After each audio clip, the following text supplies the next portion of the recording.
부지런히 그를 제가 보내드릴 테니까 들으세요. 네, 감사합니다. 들으면은 듣는 거에 값은 나중에 교수가 돼야 되는 거야. 네. 자, 근데 이걸 많이 들으면 이게 무장이 된단 말이에요. 무장이 되면 그걸 전할 수 있게 돼.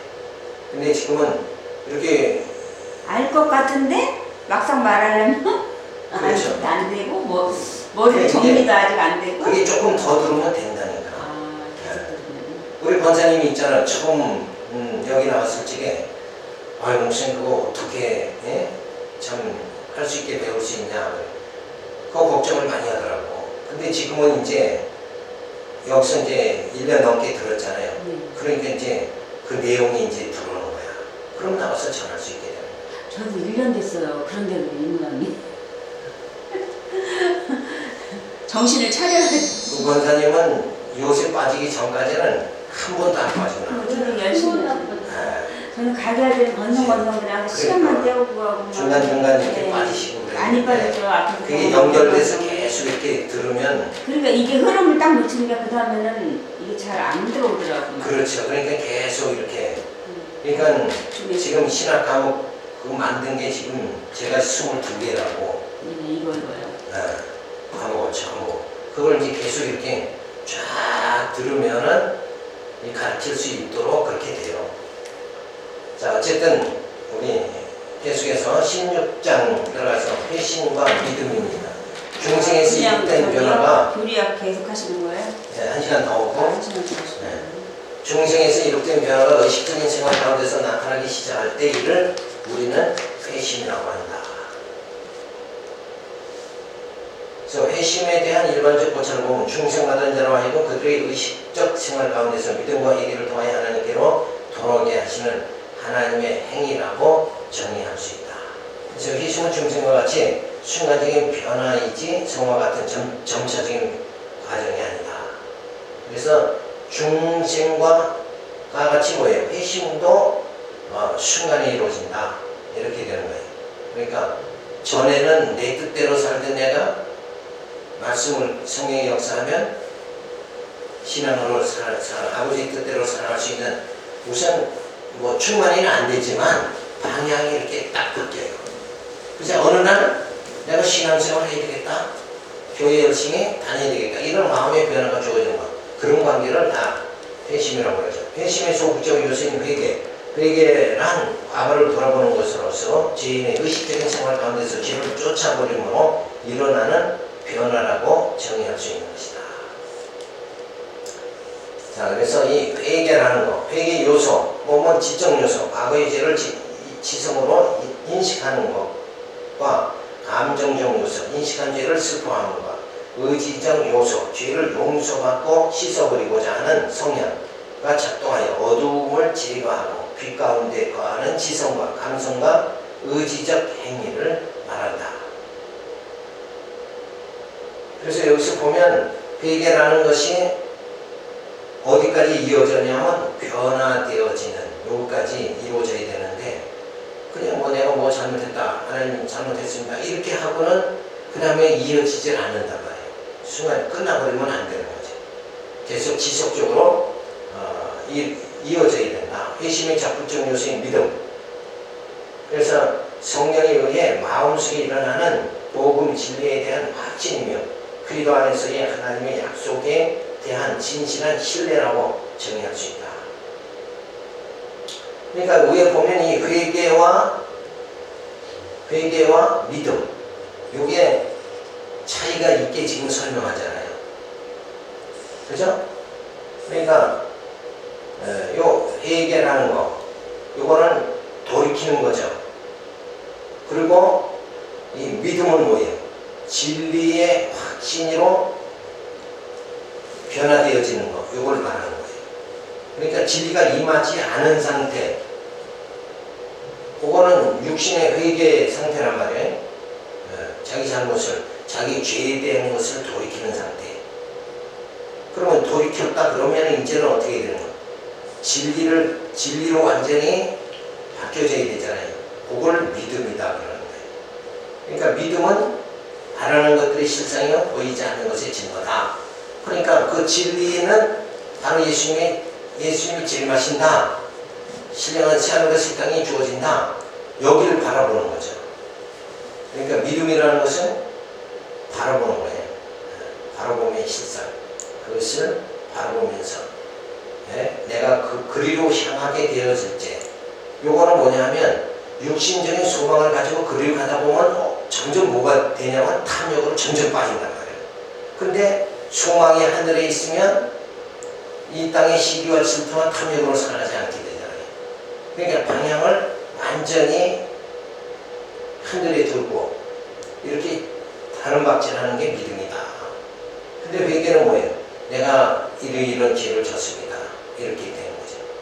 근데 우리 믿는 사람들이 과거 60년대에 보면 늘 회개한다고 산으로만 갔잖아요. 애들은 팽기 라면 끓여 먹어 이러고 산으로만 갔다는 거예요. 근데 그게 아니에요. 회개를 하는 것도 내 생활 속에서 다 주어진다. 그죠? 생활 자체가 우리가 하나님께 예배드리는 것도 뭐예요? 주일날만 예배드리는 게 아니라 우리의 삶 전체가 하나님 앞에 예배드려야 된다. 그러니까 하나님을 내 삶 전체에 일주일 내내 1년 내내 뭐예요? 나는 죄인이고 나는 연약한 자고 하나님을 인정하고 의지하고 살아가는 삶. 요게 진정한 회개거든. 근데 그런 전체적인 회개의 삶이 아니라 그냥 내가 뭔가 또 내가 죄가 있지. 그럼 그냥 산에 가서 회개한다고 이렇게 하다 보니까 결국은 기독교가 자꾸 어디로 들어가냐면 그 수도원 신앙생활 이런 상태를 자꾸 들어가는 거예요. 그러니까 현실을 자꾸 떠나버리는 관계가 된 거예요. 그렇게 되다 보면 모든 이 자연 질서가 제대로 유지가 안 되는 거죠. 그러니까 삶 속에서 그 어둠을 빛으로 비춰가지고 세상이 등불이 되면서 그걸 다 전환시켜버려야 된다. 근데 그 전환한다고 해서 막 세상을 또 엄청 비판하고 막 이러는 사람들이 있잖아요. 그런 게 아니라 한 사람이 진짜 바른 진리대로 살아가는 것, 바른 진리를 외치면 점점 세상은 바뀌어진단 말이에요. 그러니까 예수님이 한 분 오심을 통해 가지고 세상에 의가 들어오게 됐잖아요. 근데 아담을 통해서는 죄가 이 땅에 들어온다. 그러니까 어떤 비판적인 공격적인 그런 것보다는 그냥 내가 진실하게 이 말씀대로 전파하고 말씀대로 살고 이런 사람이 점점 늘어나는 거예요. 세상은 밝아지는 거 아닙니다. 그러니까 자꾸 내가 어렵다고 해서 막 지적해서 세상을 복잡하게 만들 필요는 없는 거다. 그런다고 해서 세상이 정화되는 건 아니거든. 그러니까 한 사람 한 사람 진리의 사람이 한 사람 한 사람 생겨날 때마다 어둠의 역사는 없어지게 되지 않나 이렇게 우리가 생각해요. 그래서 믿음의 요소는 지적 요소, 하나님 말씀 안에 계시된 진리에 대한 적극적인 인식, 즉 죄인의 마음속에 일어나는 진리에 대한 영적 통찰력이 주어진다. 지식은 진리에 근거하며 이 진리는 약속에 의해 인식하게 된다. 자, 믿는다. 그러면 뭘 믿는가? 내가 믿는 게 뭔가? 요 지적으로, 그죠? 믿는 게 뭐예요? 진리잖아요, 진리. 근데 이 땅에서 모든 것이 변질되지만 변하지 않는 게 뭐냐? 그 진리는 뭐냐? 하나님이 여호와시다. 하나님의 약속대로 반드시 이루시는 것이다. 하나님이 택한 자를 뭐예요? 반드시 영원하게 하신다. 이건 틀림없는 진리잖아요. 그 진리를 부여잡고 우리가 살아가는 거예요. 그리고 예수가 그리스도죠. 예수님은 왕으로 오셔서 내 심령을 통치해가지고 나라의 뭉칠 가운데 가지 않고 이제 죄의 얽매여서 살지 않고 나를 하나님의 세계로 인도해 주신다. 진리로 살아가게 만들어 주신다. 그런 것을 믿는 게 바로 믿음이라는 거예요. 근데 이제 요게 세속적 믿음은 뭐냐 하면 내가 오늘 기도했으니까 기도하면 하나님 내일은 응답해 주신다. 요렇게 돼버리면 안 돼요. 그러니까 내가 돈을 요구하면 하나님은 내게 필요한 돈을 내가 요구한 만큼 돈을 주실 것이다. 이렇게 생각을 하면 이건 세속적이고 물질적인 걸 구하는 거죠. 자기를 위해서 구하는 거죠. 기복심은. 그죠? 그게 아니고 이 믿음이라는 것은 지적 요소, 하나님이 어떠한 분이신가 이걸 깨닫는 거예요. 그러니까 우리 그런 의식적인 그런 것이 조금 바뀌어야 되죠. 자, 그러면서 감정적 요소, 진리에 대한 강한 확신이 마음을 지배하게 된다. 그래서 머리로서는 뭐예요? 지적 요소로는 진리를 깨닫는 거예요. 그리고 감정적으로는 뭔가 믿음에 대한 확신이 주어지는 거예요. 그 다음에 이제 의지적 요소죠. 사제와 영적 생명이 근원이 되신 그리스도에 대한 인격적 신뢰인데 이 신뢰는 그리스도에게 범죄한 영혼의 행복을 포함한다. 이에 의해 믿음의 행위가 나타나게 되는 거예요. 그러니까 전에는 정말 나를 즐겁게 어떻게 하면 즐겁게 할까 이런 생활을 했지만 이제는 진리에 의한 믿음의 행위가 나타난다. 진리를 믿는 만큼 거기에 확실한 행위가 나타난다. 그러니까 하나님이 나를 택하셨다. 영원하신 하나님께서 나를 택하셨으니까 나는 반드시 영원 얻게 된다. 하나님이 영원케 해주실 거다. 이 믿음을 가지게 되니까 뭐예요? 믿음의 행위가 그냥 나타나게 되거든요. 그러니까 그 소망 자체가 없으면 우리는 뭐예요? 야, 먹고 노세 이렇게 할 수밖에 없는 거 아니냐. 세상적으로 세속적으로 당장 빠질 수밖에 없는 거죠. 근데 이 믿음이 있기 때문에 우리는 세속적으로 빠지지 않게 되어진다. 그런 행위가 뭐예요? 믿음의 행위다. 이렇게 보는 거죠. 이 믿음은 인간에게서 나타나는 것이 아니라 하나님의 선물이다. 그래서 진짜 내가 무엇을 믿고 그 믿음에 대한 확신, 뜨거운 그 하나님의 사랑을 깨닫고 그리고 이제 주님 뜻대로 살아가는 믿음의 행위 여기까지 나타나야 된다. 그래서 지적과 감성과 의지 자체가 뭐예요? 다 방향이 이렇게 바뀌어져야 된다. 전에는 내가 내 삶의 주체였지만 이제는 내 삶의 주체가 누가 돼요? 하나님이 되시는 거예요. 그래서 이게 전부 다 바뀌어버리는 거죠. 그래서 우리 나 자신은 뭐예요? 피동이 되고 내 안에 성령은 능동적으로 나를 이끌 것이다. 이렇게 바뀌어지는 그런 생활이 주어져야 돼요. 자, 두 번째 믿음의 확신은 뭐냐면 믿는 자는 곧 자기가 하나님의 자녀라는 것을 확신한다. 이것은 그가 궁극적 구원을 확신하고 있다는 것을 의미하는 것이 아니다. 왜냐하면 그가 은혜에서 떨어질는지도 모르기 때문이다. 그리스도인은 언제나 충실한 신앙생활을 영위하는 것이 아니므로 항상 영적 부함을 의식하는 것은 아니다. 그는 회의와 불안정에 의해 동요될지도 모르므로 확신을 얻도록 권고받는다. 자, 이 믿음의 확신이라는 거, 이 자체는 인간의 노력으로 주어지는 게 아니란 말이에요. 성령의 역사가 되어져야 된다. 그래서 이 확신은 기도함으로써 하나님의 약속을 상고함으로써 또는 참된 그리스도인의 생활의 진전에 의해 얻어질 수 있는 것이다. 그러니까 우리가 믿음의 그 확신, 기도함으로 또 진리의 말씀을 상고함으로 그리고 모든 생활 속에서 믿음으로 살아갈 때 이 확신이 주어진다. 그래서 회심이라는 것은 중생의 변화가 의식 생활에 나타나서 회개하며 주님 뜻대로 살아가는 행위, 이걸 우리는 회심이라고 합니다. 그래서 이 회심은 지성, 죄를 인식하고 감성, 죄를 슬퍼하고 그리고 의지, 죄를 버리는 행위, 이런 행위가 바로 회심이다.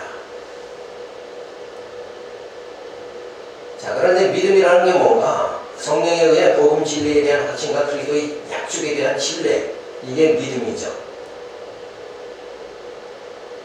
그래서 지성으로서는 진리에 대한 인식이 주어지죠. 그 다음에 감성으로서는 진리에 대한 확신이 주어지는 거예요. 그 다음에 의지로서는 믿음의 행위가 나타나게 된다. 그러니까 회심이라는 건 일단 내게 나타나 있는 그 죄성을 돌이키는 거, 이런 걸 말하는 거고, 이 믿음이라는 건 뭐예요? 진리에 의해서 내가 변화되는 걸 말한다는 거예요. 이게 믿음이다. 근데 믿음이라는 게 아까도 얘기했지만 그냥 이쪽 방향이 아니고 진리와 상관없이 나의 그 내적 변화, 이런 게 지정의가 변화되는 신의 성품으로 자꾸 바뀌어가는 요런 쪽의 믿음이 아니라 이게 진짜 믿음인데, 그죠? 믿음이 있다 그러면 뭐예요? 하나님의 형상을 이루어가야 되잖아요. 이게 변화가 돼야 된단 말이에요. 그런데 진리와 관계없이 이 믿음, 믿습니다. 그러면 하나님은 무조건 다 모든 건 주는 걸로, 받는 걸로, 이런 의미, 소유 개념의 의미로 믿음이라는 걸 보면 안 된다는 거예요. 믿음이라는 건 어디까지나 뭐가 관계에 있어요? 진리와 관계에 있다는 거예요. 진리. 그러니까 지금 저분이 믿음이 있다 그러면 뭐예요?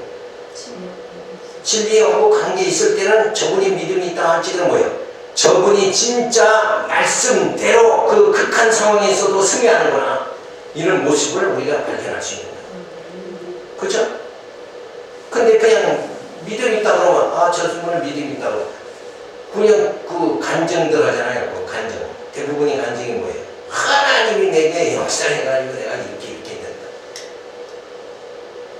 그게 믿음이 아니란 말이에요.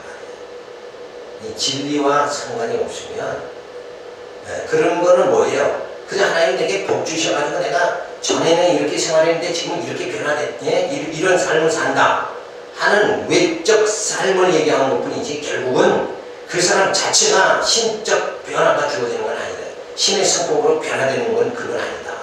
근데 사실 우리가 변화되는 건 뭐예요? 이렇게 회심에 의해서 죄를 인식한 다음에 믿음이 주어져서 진리를 깨달아서 변화가 완전히 주어지는 거예요. 바뀌어지는 거. 이런 삶을 주어지는 거. 그러니까 이 믿음이라는 것은 우리 전생에 걸쳐가지고 점점 뭐예요? 어렸을 때는 약한 믿음이지만 진리를 깨달으면서 점점 성숙한 믿음으로 되어지는 걸 말하는 거예요. 그래서 이 믿음이라는 건 전 인격적으로 역사되는 거다. 근데 회심이라는 건 뭐예요? 그냥 마음이 그냥 좀 바뀌어지는 이 정도라 이거예요. 내가 죄인이구나. 이렇게 해서 심정적인 어떤 변화, 이런 걸 회심이라고 한다 그러면, 이 믿음이라는 것은 진리로 변화되는 걸 말하는 거예요. 말씀을 깨달으면 어때요? 우리 심령이 완전히 변화돼 버리잖아요. 우리 속에 있는 뭐가? 말씀이, 로고스가 임하면 우리 마음속에, 레마가 임하면 뭐예요? 우리 마음속에 완전히 변화돼 버리고 완전히. 그런 변화되는 그런 역사, 이게 바로 믿음의 역사다. 그래서 정말 하나님을 여호와 예수가 그리스도인 걸 믿는 믿음으로 내 인생의 주관자는 누구예요? 주권자는 하나님이시다. 이렇게 바뀌어지는, 내가 내 인생의 주인이 아니다, 이렇게 바뀌어지는 삶이 주어지게 되어지는 거죠. 그게 진짜 믿음 있는 자다.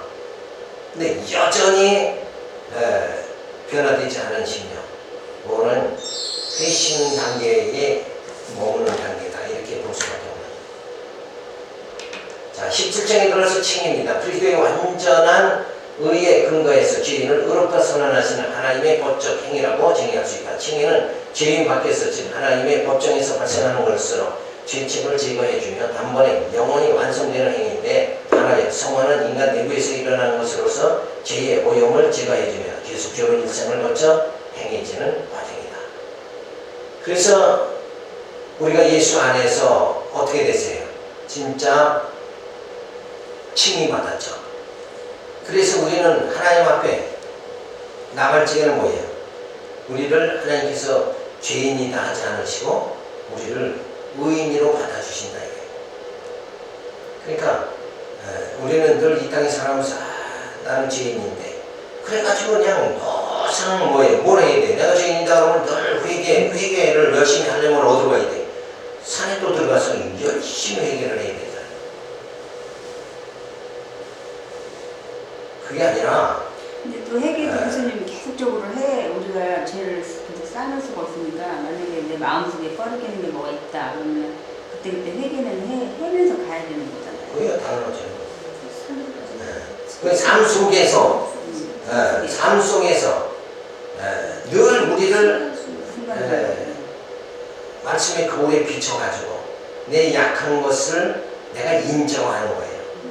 인정하는 삶을 살아가면서 인정하니까 우리가 이제 그거 관계하고 똑같아요.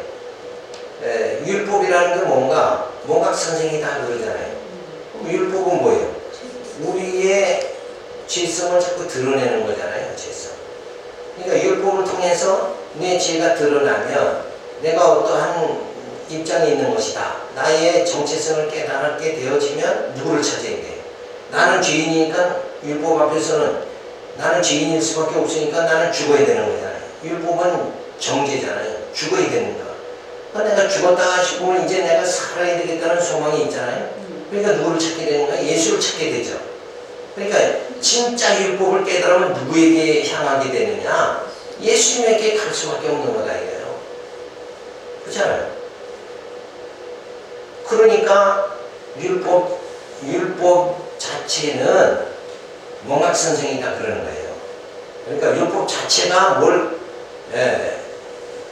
구원의 길로 인도하는 그것이 아니고 율법은 내가 죄인임을 인식하게 깨닫게 만들어주고 그러니까 내가 살 길을 찾으려면 뭐예요? 주님 앞에 갈 수밖에 없지 않느냐. 그래서 이 땅에 살아가는 사람들이 다 자신들이 죄인이다 생각 안 하고 살잖아요. 근데 우리 믿는 사람은 뭐예요? 내가 정말 죄인이다. 그러니까 예수를 구하고 찾게 되어진다. 그래서 우리가 정말 그리도로 우리가 구원에 이르도록 그렇게 하나님이 역사해 주시는 거 아니냐. 그러니까 그런 관계로 우리가 보면 되어지는 거죠. 그래서 이 칭이라는 것은 이미 우리가 어렵다함을 받아버렸어요. 예수 안에서는 뭐예요? 정죄함이 없느니라. 그러니까 내가 내 속에 일어나는 죄를 자꾸 이렇게 억제를 하려고 한다고 해서 이게 내 힘으로 늘 해결이 되는 게 아니고 내 속에 있는 죄는 늘 발생이 될 수밖에 없는 거예요. 그죠? 발동이 된단 말이에요. 그런데 우리 자신이 뭐예요?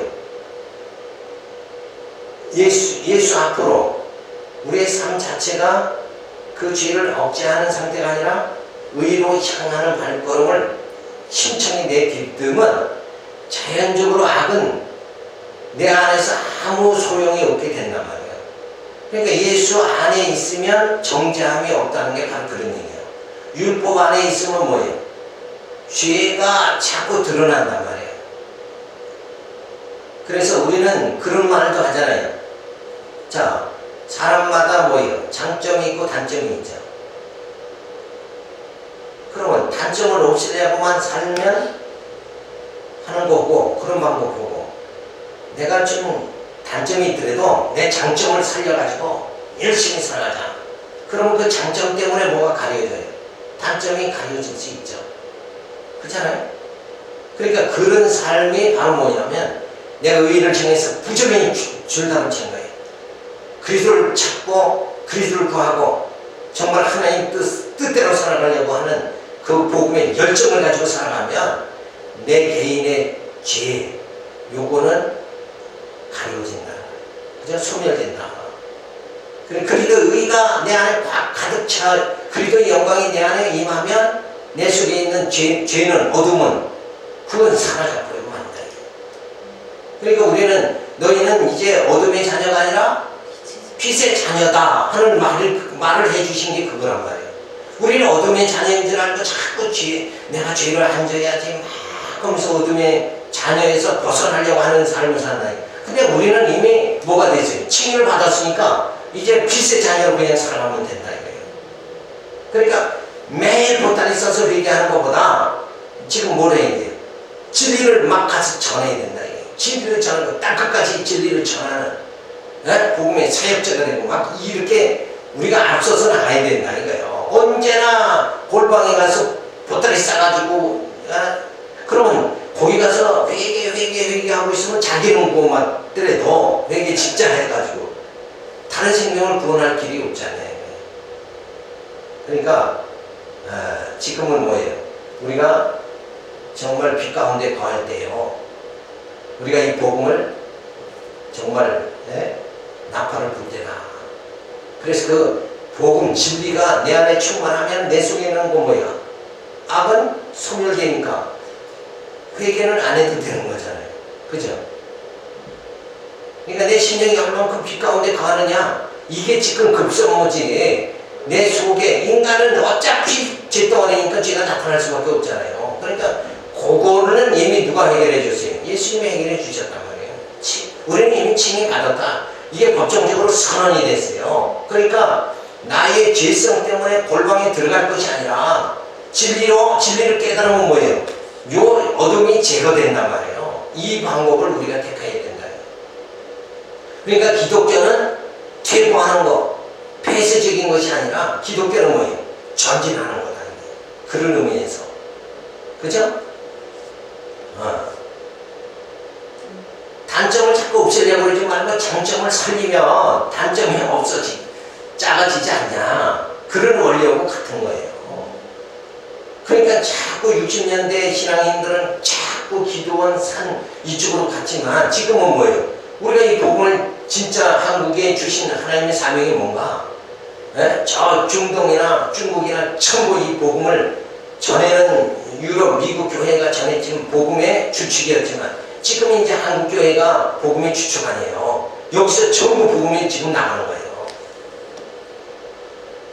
그런 또 어떤 의미에서 하나님께서 이 한글, 저는 그런 생각이에요. 한글이 정말 표현력이 엄청 좋은 거예요. 그러니까 이 한글을 알므로 인해서 우리가 복음을 더 확실하게 깨닫게 되어진다 이거예요. 이 영어보다 표현력이 한글이 더 좋은 거예요. 그렇게 하나님은 우리를 축복을 해주셔서 마지막 때에 진짜 복음의 귀한 사역을 감당할 수 있도록 한국교회를 붙잡아 주신 거 아니냐. 그런데 우리가 폐쇄적으로 그냥 죄의 골방에 들어가 있으면 되느냐 이거예요. 그 아버지 뜻이 아니지 않냐. 이런 대세적인 그런 하나님의 역사를 우리가 살펴봐도 이 칭이 이미 해주셨으니까 우리는 이제 어둠, 죄의 이 문제로 너나 죄의식 속에 빠져 살 것이 아니라 이제는 이 칭이 받았으니까 진리의 여군이 되어져야 된다.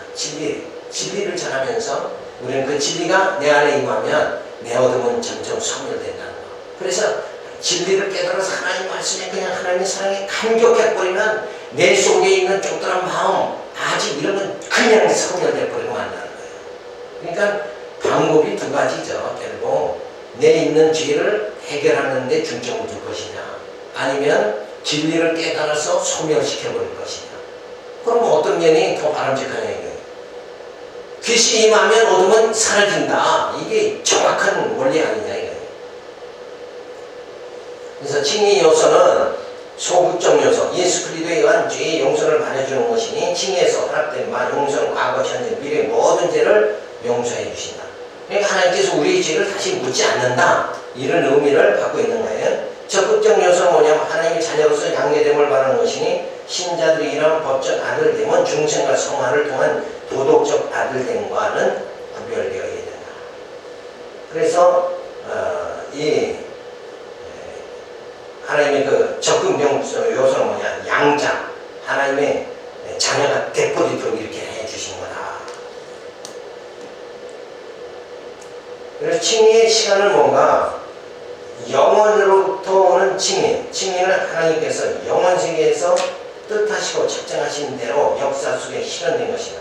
이미 영원 세계에서 시간 세계를 설계하실 때에 그리스도를 통해 실현할 것을 예정하신 것이니 칭의는 영원으로부터 온 것이다. 그래서 이 칭의는 이 시간 세계에서 주어지는 게 아니라 이미 영원 세계에서 주어진 거기 때문에 시간 세계에는 당연히 뭐예요? 당연히 주어지는 거다. 이게 시간에 제한을 받는 게 아니다. 이런 의미를 가지고 있는 거예요. 그러니까 이미 영원하신 하나님께서 영원세계에서 우리 택했죠. 하나님의 자녀를 택하시고 그때 이미 하나님께서 이 칭의까지 해주신 것이다. 그러니까 우리 시간 개념을 갖고 있으니까 이 말이 얼른 이해가 안 가지만 점점 이제 말씀을 자꾸 승부하면 하고 이해가 될 때가 주어집니다. 두 번째로 그리스도의 부활로 인한 칭의입니다. 그리스도의 부활로 인해 칭의가 완성되어진다. 그래서 우리는 아직은 미완성이죠. 미완성이니까 완성하는 날, 완성되는 날이 바로 부활함을 받는 날이다. 그래서 그때는 뭐예요? 신령한 몸, 온전한 몸이 되어지는 거예요. 세 번째, 믿음으로 말미암는 칭의, 진정한 칭의 교리입니다. 성경은 죄인의 칭의에 대해 말할 때 의롭다 하시는 하나님의 은혜를 주관적으로 또 개인적으로 적용하고 전용하는 것을 말한다. 그래서 우리가 믿음으로 의롭다함을 받는다고 일상적으로 표현한다. 우리가 믿음으로 그리스도를 영접할 때 얻어지는 것이라는 사실을 의미하는 것이다. 인간은 믿음으로 말미암아 그리스도의 의를 자신에게 적용하는데 이 그리스도의 의로 말미암아 인간은 하나님 앞에서 의롭다 하심을 얻는다. 자, 이 말은 뭐냐면 아담으로 죄가 들어오게 되죠. 아담에 의해서 죄가 전가되고 예수를 통해서 의가 전가되어진다. 그러니까 나의 의라는 건 지금 누구의 의예요?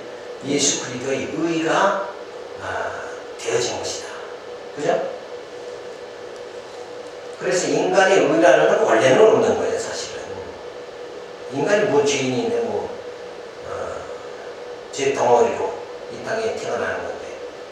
자, 그래서 예수의 의를 덧입게 되어진다. 요렇게 되는 것을 말해주는 거예요. 그래서 칭의의 교리에 대한 반대입니다. 어떤 학자들은 칭의의 교리가 인간들로 하여금 그들의 도덕적 생활을 무관심하게 만들기 쉽다고 주장한다. 많은 죄인들의 행위와는 상관없이 의롭다함을 받는다면 왜 죄인들의 개인적 경건의 마음을 써야만 하는가? 그러나 칭의는 그리스도의 생명을 공급받는 것이므로 그리스도의 생명력이 택한 자로 믿음의 행위가 나오도록 움직여 가게 하는 것이니 방심이나 나태가 주어질 수 없는 것이다. 자, 하나님께서 그리스도로 우리를 의롭게 했다. 그러니까 우리가 그냥 아무렇게나 살아도 되지 않느냐. 이렇게 생각한다는 것은 그건 잘못된 생각이다. 이렇게 보는 거죠. 그래서 이 칭의라는 것은 바로 의롭다 하시고 다음에 뭐예요? 그리스도의 생명이 우리 안에 공급되는 걸 말하는 거예요. 그러니까 이건 하얗다, 검었다 이런 단계, 단순한 단계로 끝나는 것이 아니라 바로 예수님이 우리를 의롭다 해주셨으면 바로 예수의 생명이 우리 안에 역사돼서 우리 속에 있는 뭐가? 어둠이 제거돼 버리고 만다. 우리 안에 있는 어둠을 제거하는 역사, 요게 바로 칭의로 인해서 주어지는 거다. 그래서 칭의는 그리스도의 의로 덧입혀 주심입니다. 이 칭의 자체라는 게 인간에게서 나타나는 어떤 의의가 아니라 그리스도의 의의가 나를 이렇게 덮어놓은 거예요. 감싸버리는 거예요. 우리 자체는 또 의의라는 게 인간에게 의의라는 자체가 없는 거지. 없는데 죄인인데 그리스도의 의로, 그러니까 그리스도의 그 영광으로 우리를 감싸주시는 거예요. 요걸 칭의라고 그런다. 그래서 우리 그리스도의 칭의 받아서 그리스도 안에 있게 되어지죠. 그래서 그런 다음에 성령을 통해서 뭐예요? 우리를 신의 성품을 가지게 해서 이렇게 완전히 말씀 깨닫게 하고 신의 성품을 갖게 해서 우리를 부활의 몸, 신령한 몸을 있게 하고 신령한 안에 들어가도록 그렇게 만들어버리는 거예요. 그래서 칭의의 요소는 과거, 현재, 미래 모든 죄를 용서받으며 법정적으로 하나님의 아들로 인정됨을 말하는 거예요. 칭의의 성질은 칭의는 단번에 이루어지며 양자가 의롭다함 받는 것 같이 반복되지 않으며 영원히 지속된다. 칭의의 시간은 영원 세계에서 작정되고 시간 세계에서 실현되며 그리고의 부활로 완성된다. 이미 칭의는 어디서부터 시작된 거예요? 영원 세계에서 시작된 거고, 그게 시간 세계에서 실현되고, 누가 오셔서? 예수님이 오셔서, 그리고 우리가 부활함으로 칭의라는 게 완성된다. 그러니까 아직은 뭐예요? 지금 우리가 과정이 있는 거죠. 과정. 그러니까 지금은 미완성 단계다. 그러니까 미완성이니까 늘 뭐예요? 우리가 조심해야 되는 거죠. 그래서 그런 말을 성경에는 두렵고 떨림으로 이렇게 말해주는 거예요. 두렵고 떨림으로 그 하나님의 섭리를 바라봐야 된다. 그러니까 하나님이 나를 붙잡아 주시지 않으면 나는 순간 이제 어둠으로 또 탐욕으로 빠질 수밖에 없다는 거예요. 그러니까 하나님께서 끝까지 나를 붙잡아 주셔서 하나님께서 인도하시는 부활로 완성되게 하시는 그런 섭리가 우리에게 주어져야 되죠. 자, 이미 어렵다함을 받았다면 경건하게 살고자 하는 의지가 약화되지 않겠느냐. 하지만 성령께서 생명을 공급해 주시니 도리어 복음의 열정이 주어진다. 그러니까 뭐 어렵다 딱 인정받았으니까 그 다음에 뭐 만나도 되겠다 이런 게 아니라 우리를 더 성령께서 의에 더 깊이 들어갈 수 있도록 그렇게 변화되게 만들어 주신다. 자, 여기까지만 하고